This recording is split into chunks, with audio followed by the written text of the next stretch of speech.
What's up? What's up? Welcome back once again to the Jimmy Boy Hour. I'm your host, Omarcomin, and we are coming at you with another. Can't wait. Wait, what the fuck is the name of it again? Wing King. I don't. 8-man tournament wing thing. Yeah, we're playing round three here. And just before we get into that, I just wanted to clarify something from last week. There was a bit of confusion in my previous game around a particular reform, the one you see here. I believe this was in turn 2 or 3. I think it was turn 2, actually. There was some confusion between myself and my German opponent about whether he was within 1 inch of me to begin with. So when I completed this reform, he was of the understanding that I was outside of 1 inch. I was of the understanding that I was inside of 1 inch. And we didn't really communicate effectively, which led to a bit of a confusion and some controversy and some unpleasantness. I think it's all resolved now. I've spoken to both parties, at least in passing. Both of the aggrieved anyway, and I do apologize for the misunderstanding. It would not have affected the game. I would have simply reformed 5 by 9, and it may actually have avoided the flank overrun from the Kaidems, but regardless, all is well, I think. So I think we can move on from that. Once again, Athos was a great player and was pleasant throughout the game. So it was unfortunate to have a bit of a stain on that game. I think we're past that now, though. So yeah, thanks for that. We'll move on and we'll get into our round 3 game. Right on. With that out of the way, here we are in round 3 of the 8-man Who Ate My Wings 8-man International Universal Battles version. I don't know, what version are we now? 1? Who knows? Ninth Age Tournament of Champions. I am here facing off against a player by the name of Rudi from Germany. Don't believe he's an ETC player. I did not ask. But he's on the Dread Elves.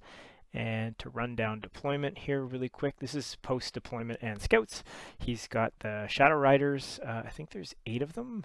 8 Dread Knights with his Dread Prince. He's got 4 Thunder Pack, which I think are a really cool unit. He's got the Hydras.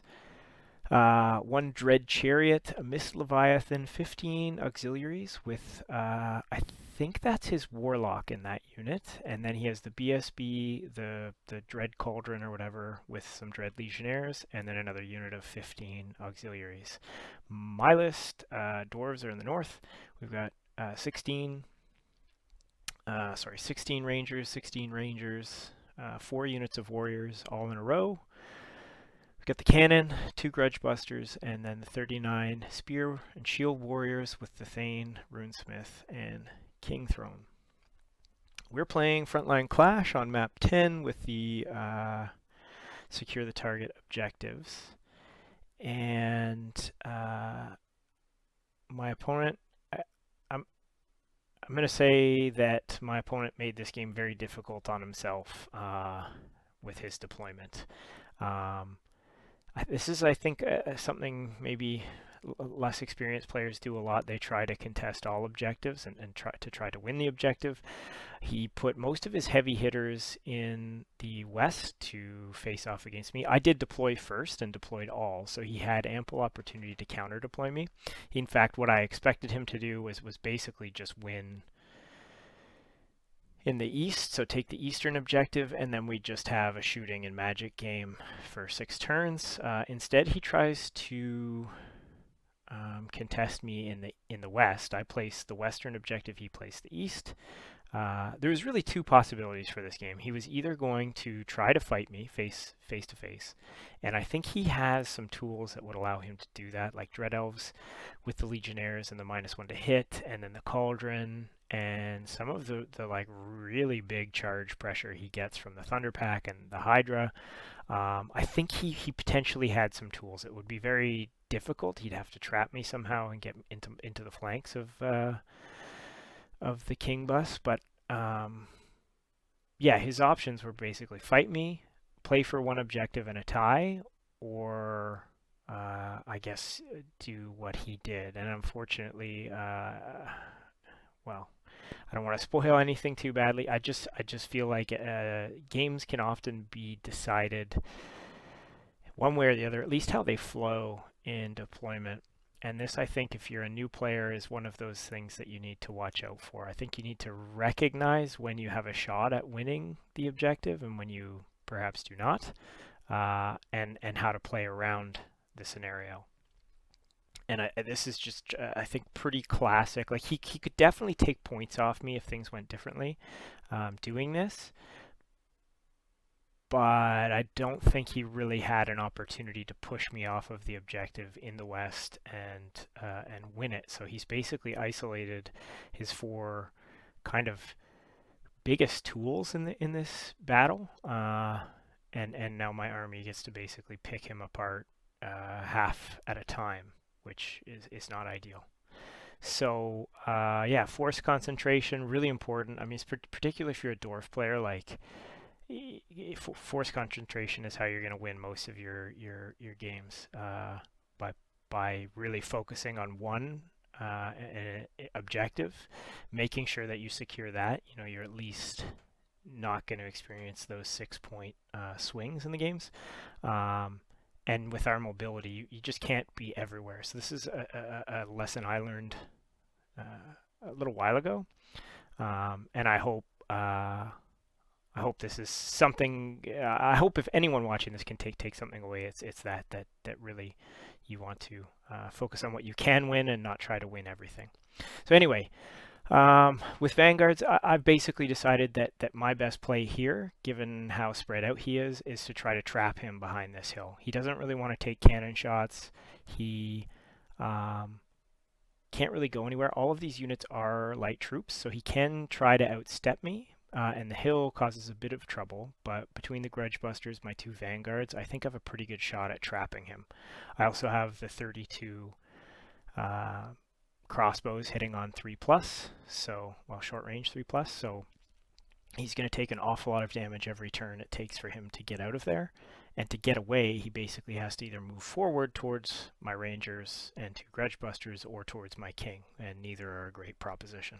So I've set up a bit of a conundrum for him, or perhaps he placed himself in this conundrum, but either way, this is where we're at.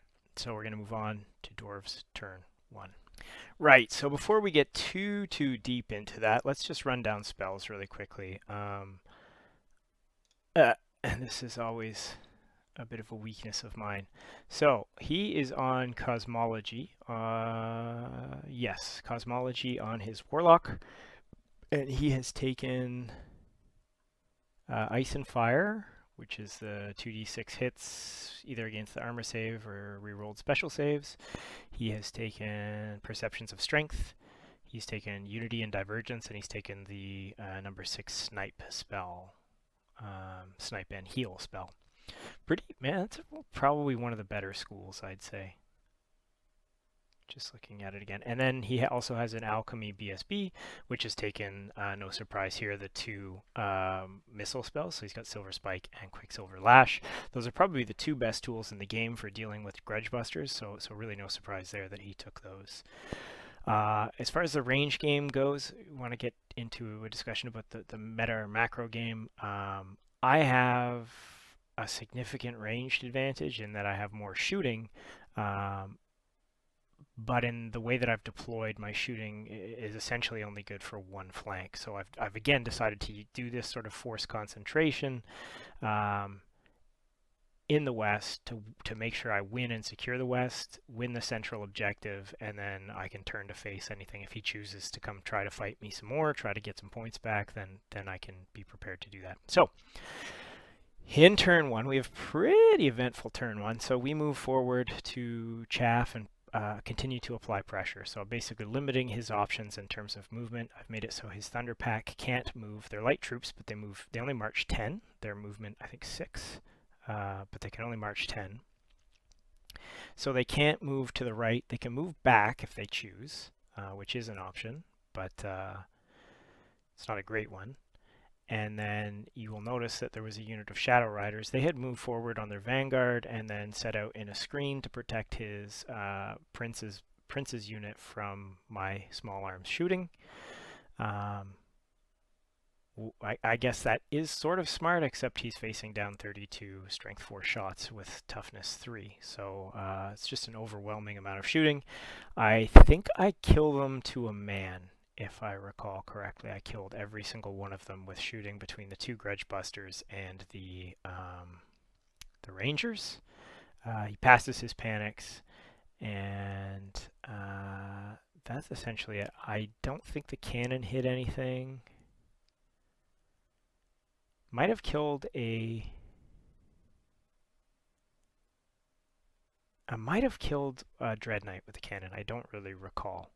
But I can't shoot at anything else, so it must have done that. And then with the king...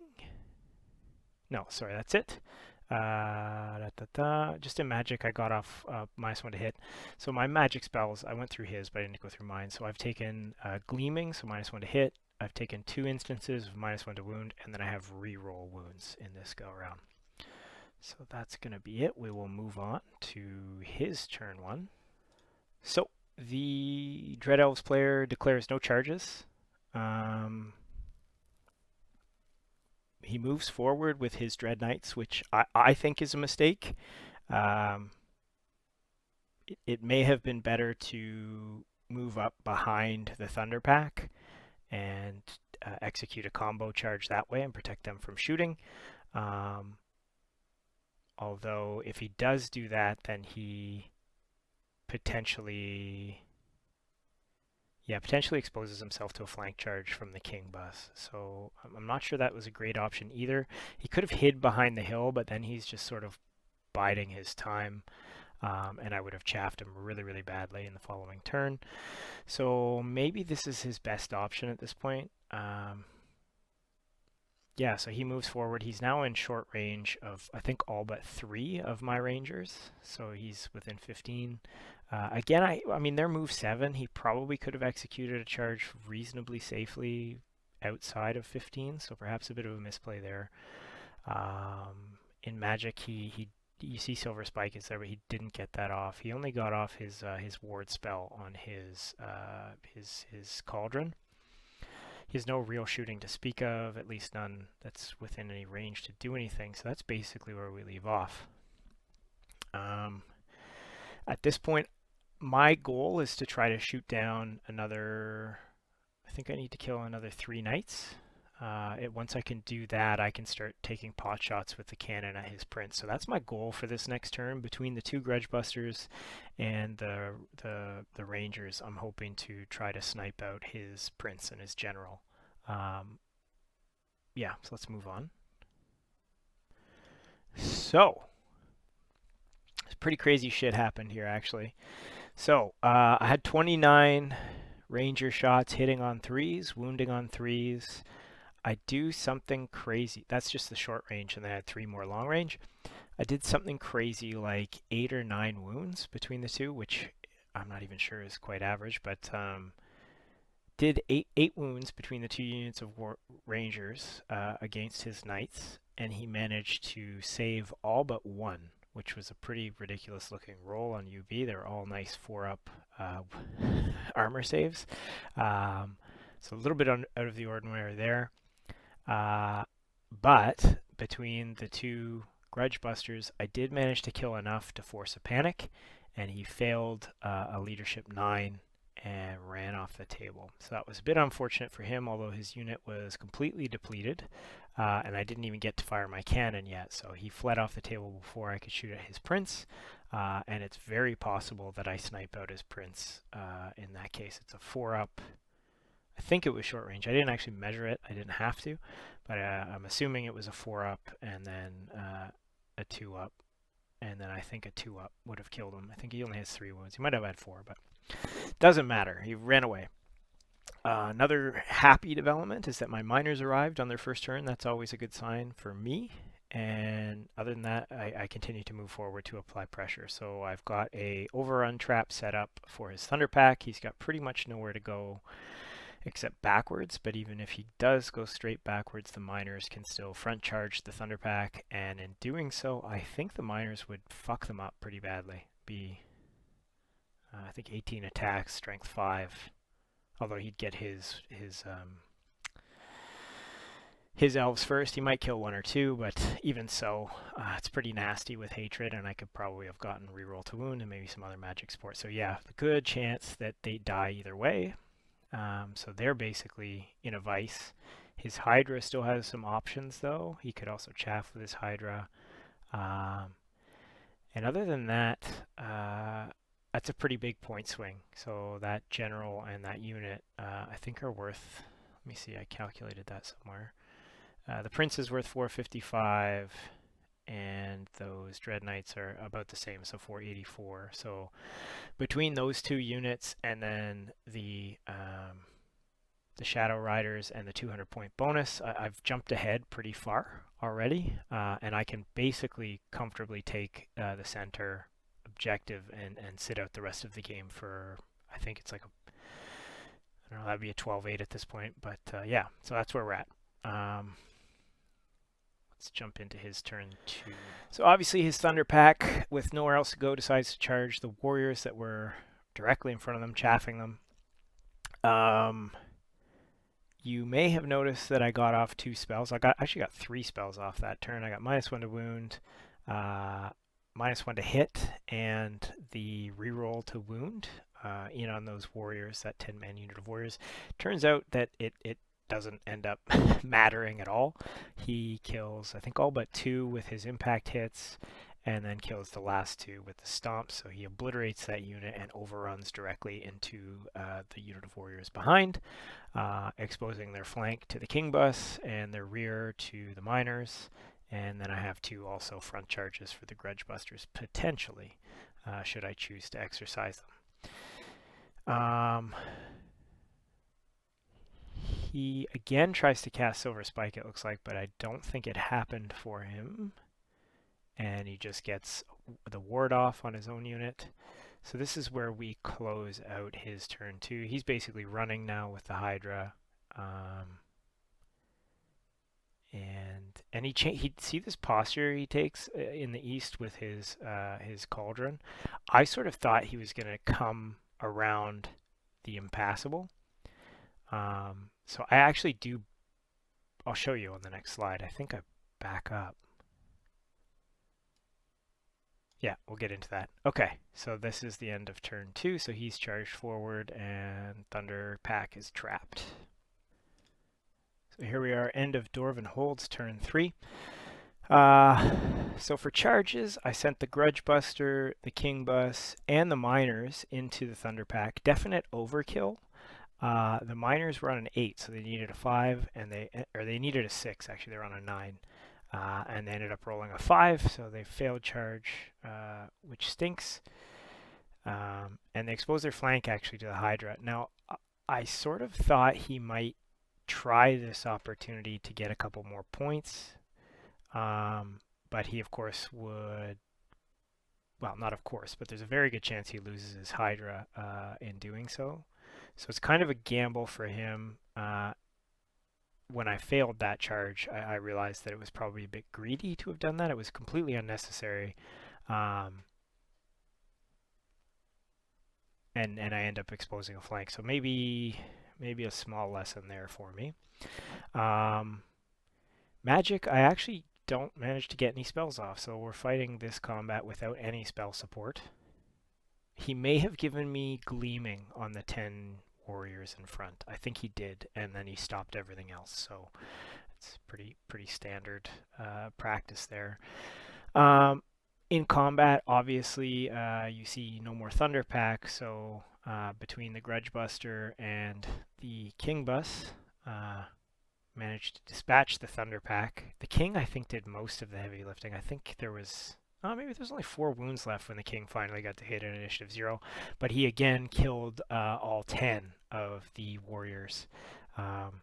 So that's, I guess, 280 points roughly he picked up there, or slightly more, to maybe 300, because he got the vanguarding unit. So a fair trade, I'd say, considering the Thunder Pack are worth 360. Um, but he had very few options for escape. Um, and then from here, you just see my post-combat wheels. So I've wheeled now so that if he does charge with his Hydra on the miners, uh, even if he does overrun, there's potential that either the Grudge Buster or the King unit might be able to see them.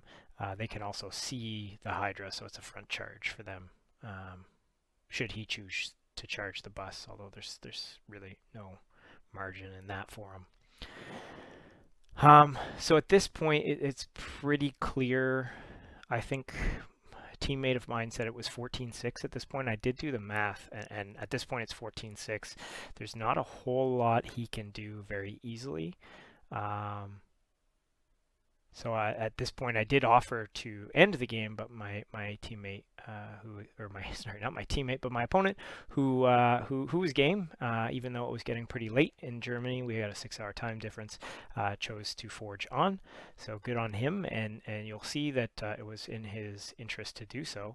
And I wasn't like trying to be mean or anything by offering that. It was very clear that he wasn't going to come and fight me, and it was pretty clear. Actually, I think it's after his turn that I offer to end because of the posture he took. So let me just show you that here. So this is the end of Dread Elves turn 3.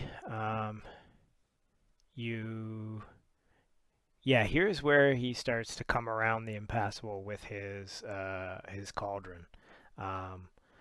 So it did seem like he wanted to fight and continue the game, although he did start running away with the Hydra. So he's got a half aggressive posture. He's moved his chariot and his Mist Leviathan to face around the impassable. So yeah, it still looks like he's game, although you'll see as the turns go on that it's basically just slinging magic and whiffing cannon shots. So in his turn, I think he finally does get a silver spike off, or maybe a lash. It was a lash. Yeah, he got the Quicksilver lash in on the eastmost Grudge Buster, and I devoured that. So I've limited him now. He still has a lot of range damage. Actually, he's got the snipe. He's got the 2 from Cosmology, two damage spells from Cosmology. And then he's got still Silver Spike. So still a fair arsenal from magic. And my Rangers are sadly out of position to do much more this game.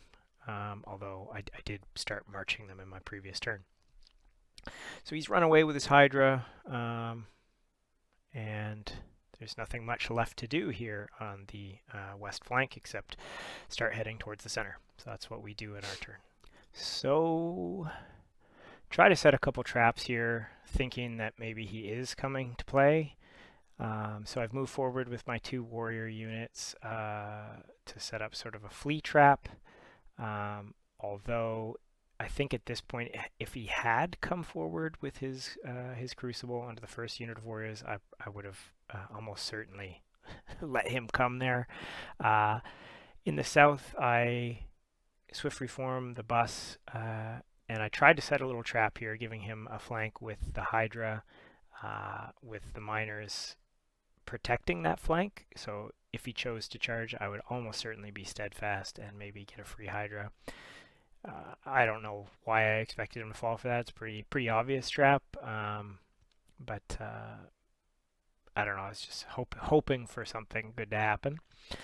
Start marching the miners forward, trying to move so this is sort of a mixed bag, right? Like you can move your Grudge Busters forward to try to shoot out the altar or shoot out. I was hoping to hunt the Hydra, but it was just too difficult to get over the bus and be able to shoot at it. Strength 5 flaming is pretty good against the Hydras. You just have to contend with their armor at that point. But I just couldn't get within range, and it would take probably 3 or 4 turns between the 2 of them to bring it down, but couldn't get there. Not enough mobility.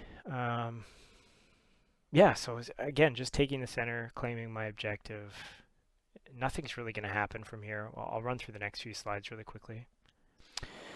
So this is his turn 4. He casts Ice and Fire on one unit of warriors and kills 4. He casts the other Cosmology spell on the other unit of warriors and kills 3. Neither of them panic, so they will stick.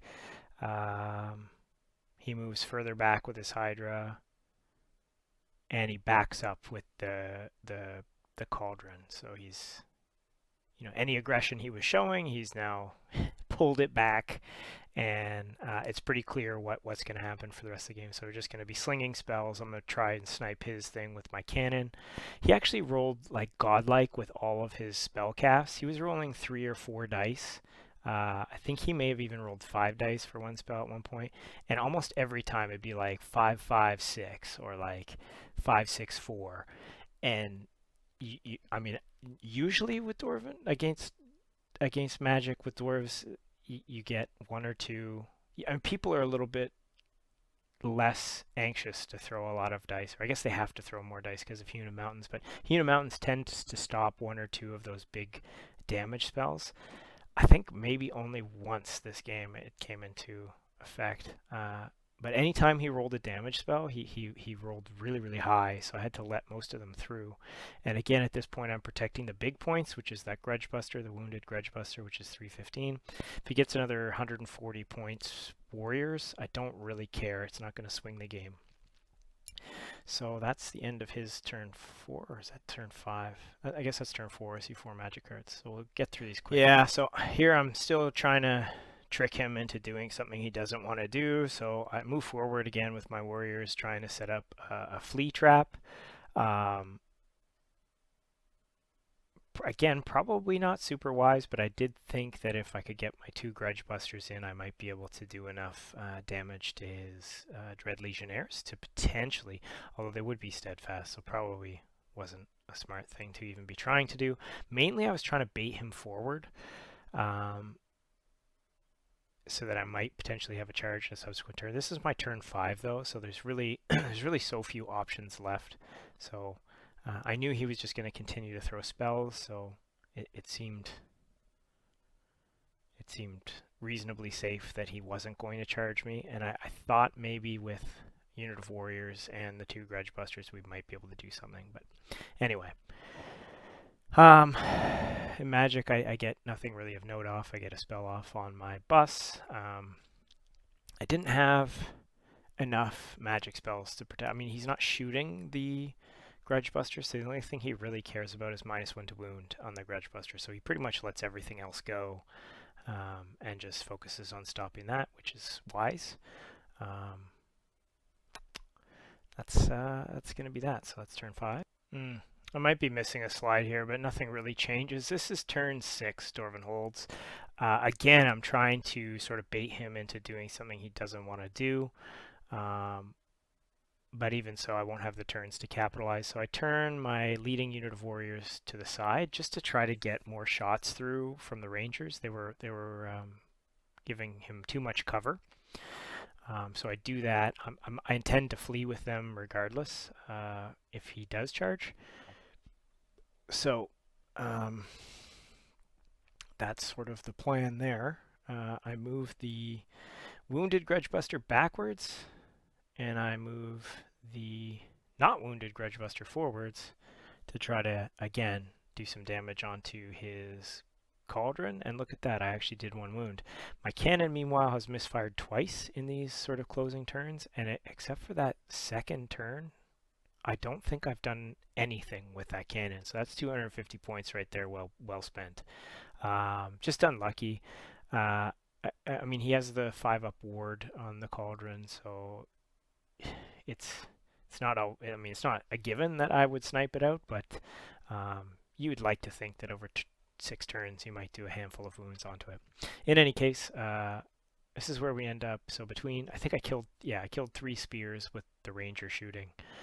Nowhere near enough to cause panic. Yeah, one of my teammates actually said, in hindsight, something I should have considered doing is shoot at the Legion auxiliaries that were scoring. There is a chance I can kill.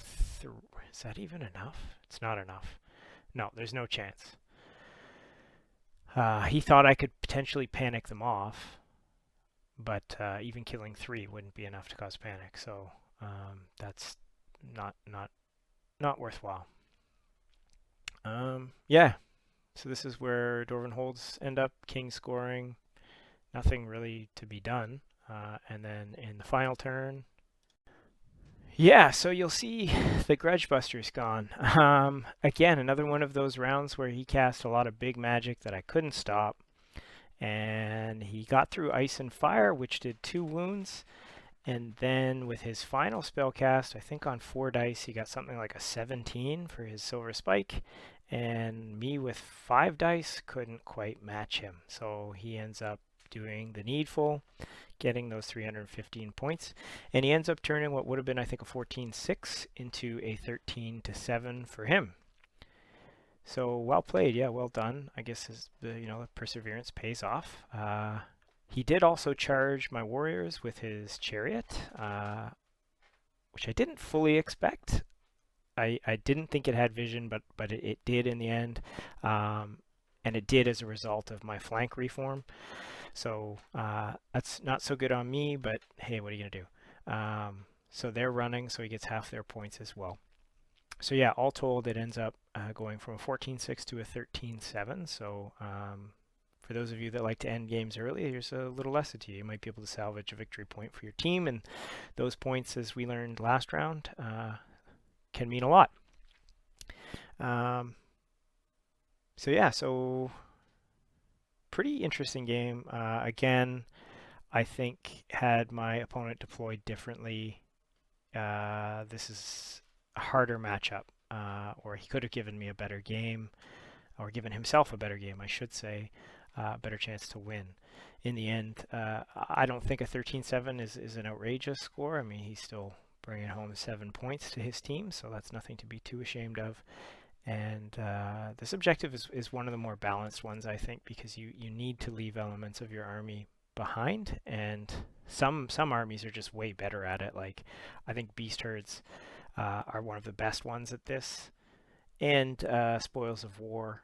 There's a lot of armies that are really good at them. Actually, ogres are good too, where like a single dart of minotaurs or ogres can scare off just about any other scoring unit. So yeah, if you don't have a bunch of big blocks, it gets very, very dicey to really win this objective, because you can't contest both strongly, and there's no force multiplying. So yeah, so I'm now 3-0 on the tournament, doing pretty well. My team as a whole, we're doing okay. I think we're in the top.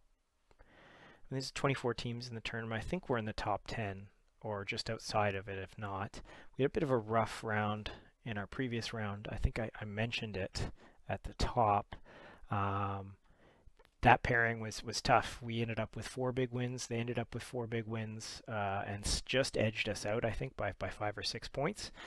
So we slide down a little bit, but I think we're in a pretty good place, and hopefully this round we can recover and make a run for maybe a top 8, top 6 finish. Yeah, so I'm glad I'm one of the first players out this round, so I'm happy to start things off with a win. And for those of you who are sitting on the sidelines watching these, the WTC is coming up. I think in a week or two, they're looking for lists. So that's a 5-man tournament, and supplements are allowed in that. So that's pretty exciting. I encourage all of you to check that out. It's going to be fun. I'm going to be playing with for once, not playing with the Vikings, which makes me a little bit sad, but I'm going to be joining my countrymen on Team Canada, and hopefully we're going to kick some ass. Although the lists they're throwing around have way too many supplemental tools for my liking. But in any case, that's it for this one. Stay tuned.